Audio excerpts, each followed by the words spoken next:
Kim isolated, figures show China heeding Trump's demands over North Korea sanctions. Tensions have flared anew over North Korea's ongoing nuclear and missile programs, pursued in defiance of years of UN resolutions. Last week, the UN Security Council imposed new caps on trade with North Korea, including limiting oil product shipments to just 500,000 barrels a year. Beijing also imported no iron ore, coal or lead from North Korea in November, the second full month of the latest trade sanctions imposed by UN.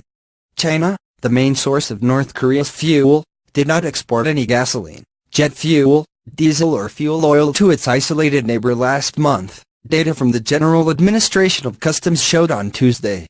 November was the second straight month China exported no diesel or gasoline to North Korea. The last time China's jet fuel shipments to Pyongyang were at zero was in February 2015. Guy Jian, an expert on North Korea at Fudan University in Shanghai, said, "This is a natural outcome of the tightening of the various sanctions against North Korea. The tightening reflects China's stance," he said. The stats followed Donald Trump's visit to Asia at the start of November, which included talks with President Xi Jinping over the North Korea crisis. Since June, state-run China National Petroleum Corporation (CNPC) has suspended sales of gasoline and diesel to North Korea, concerned that it would not get paid for its goods. Beijing's move to turn off the taps completely is rare. In March 2003, China suspended oil supplies to North Korea for 3 days after Pyongyang fired a missile into waters between the Korean peninsula and Japan. It is unknown if China still sells crude oil to Pyongyang. Beijing has not disclosed its crude exports to North Korea for several years.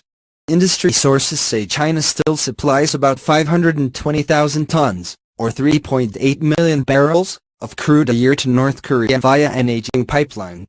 That is a little more than 10,000 barrels a day, and worth about $200 million a year at current prices. North Korea also sources some of its oil from Russia. Chinese exports of corn to North Korea in November also slumped, down 82% from a year earlier to 100 tons, the lowest since January. Exports of rice plunged 64% to 672 tons, the lowest since March. Trade between North Korea and China has slowed through the year, particularly after China banned coal purchases in February. In November, China's trade with North Korea totaled $388 million, one of the lowest monthly volumes this year. China has renewed its call on all countries to make constructive efforts to ease tensions on the Korean peninsula, urging the use of peaceful means to resolve issues. But tensions flared again after North Korea on November 29 said it had tested a new intercontinental ballistic missile that put the U.S. mainland within range of its nuclear weapons. Meanwhile, Chinese exports of liquefied petroleum gas to North Korea, used for cooking, rose 58% in November from a year earlier to 99 tons. Exports of ethanol, which can be turned into